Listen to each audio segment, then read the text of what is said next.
E aí o que nós fazemos com essas fezes? Como é feito o diagnóstico do paciente com diarreia aguda? Então é feito o exame microbiológico das fezes, através de uma cultura para bactérias, ou seja, nós precisamos fazer uma coprocultura para avaliar qual é o micro-organismo que cresceu e qual é o seu grau de resistência ou suscetibilidade aos antibióticos, para que a gente possa fazer uma terapêutica específica para aquele agente etiológico. Também é necessário fazer um exame parasitológico para determinar quais os parâmetros laboratoriais podem estar alterados e se há ou não características de infecção. Mais raramente, mas também há a possibilidade de se fazer imunoensaios para toxinas bacterianas, como o Clostridium difficile, antígenos virais, no caso do rotavírus, e também de protozoários, no caso da giardia e da entamoeba histolítica, além da identificação de sequências de DNA. Esses dois últimos eles são mais raros, mas há possibilidade de fazer no caso de não resolução daquela diarreia. Quando esses exames eles são inconclusivos, outros exames que podem ser realizados é a sigmoidoscopia com biópsia e também exame da investigação de doença do esôfago com aspirado e biópsia do duodenal. No caso da diarreia aguda, essa diarreia, como nós vimos, ela pode ser osmolar e ela pode ser infecciosa. E que características a diarreia osmolar tem para diferenciar da infecciosa? Na diarreia osmolar, a resposta à dieta geralmente ela leva à cura, mas a infecciosa não, a dieta não influencia na resolução da diarreia. O volume fecal de 24 horas na diarreia osmolar ela é inferior a 500 ml, na diarreia infecciosa ela é muito maior, superior a 700 ml, assim como o volume fecal por evacuação na diarreia osmolar inferior a 50 ml, na diarreia infecciosa superior a 70 ml. E o sódio encontrado nas fezes na diarreia osmolar ele é inferior a 30 miliequivalente por litro, enquanto na diarreia infecciosa ele é superior a 50 miliequivalentes por litro. E aí diferenciando os tipos de diarreia infecciosa, comparando ainda com a osmolar, então nós temos aqui a diarreia aguda causada por vírus, causada pela E. coli invasora, a toxigênica e também aderente, né? Então são três tipos diferentes de E. coli. Com relação ao pH, nós observamos que na diarreia osmótica geralmente o pH é bem ácido, inferior a 5. Na diarreia causada por vírus, ela é ácida também, mas superior à osmótica, entre 5 e 6. Assim como na diarreia aderente, ela é ligeiramente ácida também, inferior a 6. Já na diarreia causada pela E. coli invasora e toxigênica, ela se aproxima de 7, sendo a invasora inferior a 7 e na toxigênica superior a 7. Então é um parâmetro pH, um parâmetro que pode ser utilizado para diferenciar os tipos de diarreia infecciosa e osmótica. Com relação aos leucócitos nas fezes, observamos que é a diarreia infecciosa, os leucócitos aparecem nas fezes, sendo a diarreia causada pela E. coli invasora a única que nós observamos a presença de elevada quantidade de leucócitos. Já a presença de sangue nas fezes também é causada pela E. coli invasora e pode ou não ser causada pela E. coli aderente. O sódio fecal, como nós vimos, na diarreia osmótica é eliminado pouco sódio. Já na diarreia toxigênica é aquela que mais elimina sódio, seguida pela diarreia causada pela E. coli invasora, aderente e também a causada por vírus. Então, se nós tivermos o resultado do sódio fecal, nós podemos distinguir a diarreia osmótica daquela causada por algum agente infeccioso. A osmótica tem pouca eliminação de sódio, as infecciosas têm uma grande eliminação de sódio, sendo aquela causada por vírus a que mais se aproxima da osmótica e aquelas causadas por E. coli se afastando bastante, sendo a causada pela E. coli toxigênica a que tem a maior eliminação de sódio. E obviamente só vai crescer em cultura as bactérias, ou seja, invasora, toxigênica e aderente são as únicas que têm cultura positiva. Aqui nós temos um algoritmo para avaliação da diarreia aguda. Então, inicialmente se avalia a história clínica do paciente, ou seja, em termos epidemiológicos, o paciente fez alguma viagem, para onde ele fez essa viagem, qual foi a alimentação, quais os contatos que ele teve, as pessoas com quem ele teve contato carboidrato também apresentam sintomas? Apresenta alguma comorbidade, como por exemplo diabetes, como alguma doença inflamatória? Faz uso de medicamentos? Quais são os hábitos sexuais? Quais são as características da diarreia? A duração, o número de evacuações, se há presença de sangue, de muco, de pus? Quais são os sintomas associados? Se tem dor abdominal, perda de peso, tenesmo ou incontinência fecal. Então, tudo isso se enquadra na história clínica para classificação da diarreia. Com relação ao exame físico, avalia o estado nutricional, os sinais vitais, ou seja, a frequência cardíaca, a pressão e o pulso sanguíneo, e os sinais de hidratação da mucosa, já que a diarreia aguda, uma das complicações importantes é a desidratação. O exame físico também é feito no abdômen, observando a distensão abdominal, a presença ou ausência de sons abdominais e também a presença ou ausência de massas abdominais. A avaliação diagnóstica diferencia a diarreia se ela é severa ou se ela é leve. E o que é uma diarreia severa? Uma diarreia sanguinolenta, que apresenta febre, que apresenta mais de 6 evacuações por dia, com a duração superior a 48 horas, dor abdominal severa, com paciente que já fez uso anteriormente de antibiótico, paciente com idade superior a 70 anos ou para os pacientes imunodeprimidos. Tendo essas características, é considerado uma diarreia aguda severa. Então, se não apresentar essas características, ela não é severa e normalmente há uma autorresolução da doença. Mas, se houver manutenção da diarreia, mesmo não apresentando as características de uma doença severa, ela vai ser tratada como doença severa.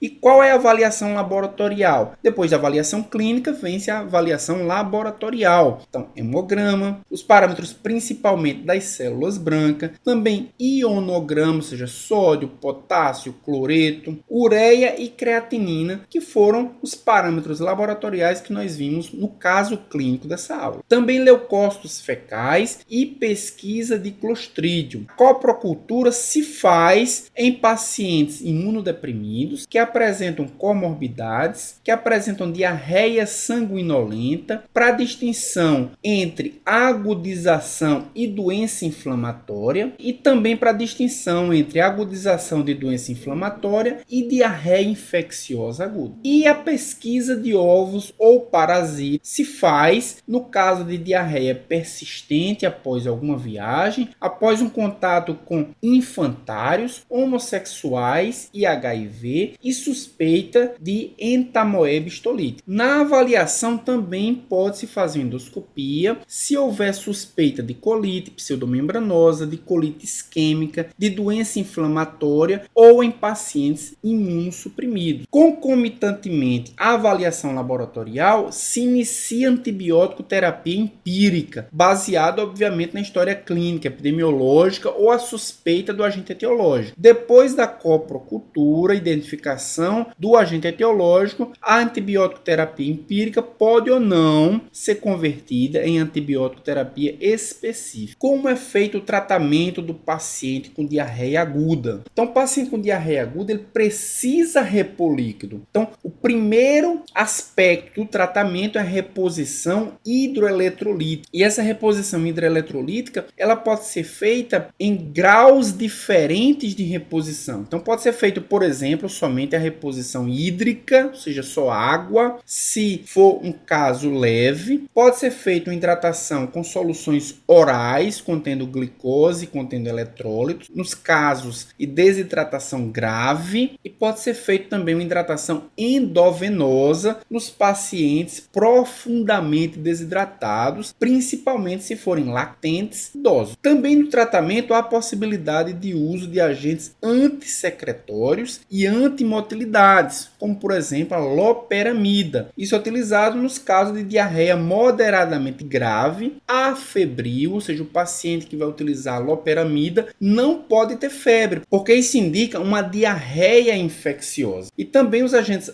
antissecretórios e antimotilidade são utilizados no caso onde a diarreia, além de afebril, também é não sanguinolenta. E os antibióticos? Os antibióticos podem ser feitos uma terapia empírica, sem que haja avaliação diagnóstica. No caso de disenteria febril moderada a grave, pode ser feita uma cobertura independente da identificação do agente etiológico, nos casos dos pacientes com insuficiência cardíaca, com válvulas cardíacas mecânicas e com enxerto de vasos recentes, além dos idosos. E a antibiótico terapia ela pode ser profilática nos casos de pessoas que fizeram viagem para países de risco, indivíduos com insuficiência cardíaca, hemocromatose, com doença inflamatória e com a cloridria. Para o tratamento da diarreia aguda, inicia-se com a correção da desidratação. E a correção da desidratação pode ser feita com terapia de reidratação oral, ou seja, TRO, e a TRO pode ser feita de duas formas, através de soluções da Organização Mundial da Saúde clássica, ou seja, contendo 90 miliequivalentes por litro de sódio, pode ser feita através de soluções modificadas, e aí varia de 60 a 75 miliequivalentes por litro de sódio, e o cálculo dessa solução em ml é feito da seguinte forma: é o peso do paciente em gramas multiplicado pelo percentual do peso perdido vezes 2. Aqui nós teremos o resultado, o volume de solução a ser administrado em ml. Para a infusão venosa, nós temos a solução fisiológica 0,9%, que deve ser administrada numa velocidade de 20 miligramas por quilo por hora de sódio, ou em casos de desidratação grave, em bolos. Também o tratamento prevê a realimentação precoce. No caso de infecções causadas por Shigella, por Salmonella, por E. coli enteroinvasora, é importante que essa dieta ela seja isenta de lactose, já que lactose é um nutriente importante para essas bactérias. No caso de infecções por rotavírus e por E. coli enteropatogênica, uma dieta semi-alimentar. Já em todos os outros casos, é recomendado uma dieta habitual logo após a reidratação. O uso de antibióticos é recomendado nos casos de diarreia causada por cólera, nos pacientes imunossuprimidos que apresentam neoplasias malignas e hemoglobinopatias e em crianças menores de 3 meses. Em todos esses casos, é recomendado usar o antibiótico. Já a indicação ela pode ser relativa em diarreia do viajante, em diarreia causada pelo Clostridium difficile, francamente sanguinolenta, desde que essa diarreia seja grave, a infecção sistêmica por aeromonas e também nas shigeloses, e são contraindicadas nos casos de criptosporidose, de infecção viral e em salmonelose em pacientes imunocompetentes. Criptosporidose é um fungo, infecção viral também não se trata com antibiótico, e a salmonelose, apesar de ser uma bactéria, pacientes que são imunocompetentes, eles normalmente resolvem sem necessidade de tratamento com antibiótico. E como é feito o tratamento da diarreia aguda infecciosa? O tratamento da diarreia aguda infecciosa é feito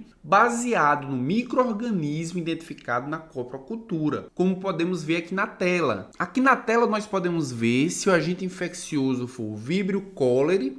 Os principais antibióticos usados é a doxiciclina, azitromicina ou ciprofloxacino, que foi o antibiótico usado pela paciente do caso clínico. Já se o agente infeccioso for Shigella, ciprofloxacino ou ceftriaxona, são os antibióticos usados para esse micro-organismo.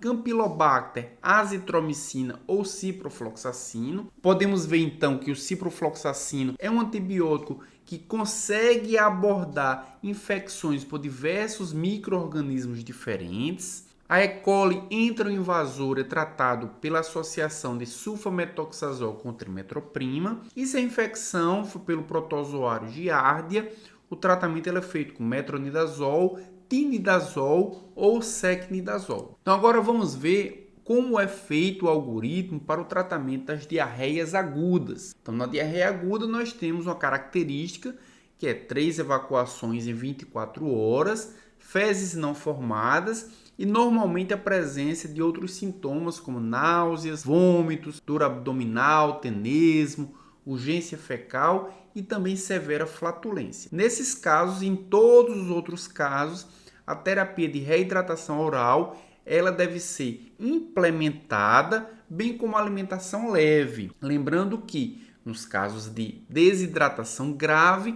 não se deve fazer reidratação oral, mas sim reidratação endovenosa. Então aqui nós dividimos se o paciente ele tem diarreia aquosa ou se ele tem disenteria, ou seja, se há invasão de mucosa com a presença de sangue nas fezes. No caso da diarreia aquosa, ela pode ser leve e ela pode ser moderada. Se a diarreia aquosa for leve, o tratamento é apenas com reidratação, podendo-se utilizar loperamida 4 mg no início apenas para o controle das evacuações. Já se a diarreia for moderada, ela é aquosa, moderada ou severa, e ela estiver associada a viagens, faz-se o tratamento com antibiótico empiricamente para o micro-organismo na qual suspeita-se que seja responsável pela infecção. Se não estiver associada a viagens, sem febre, considerar pelo menos 48 horas de loperamida para só então avaliar se há ou não necessidade de antibiótico. Se o paciente tiver febre e os episódios diarreicos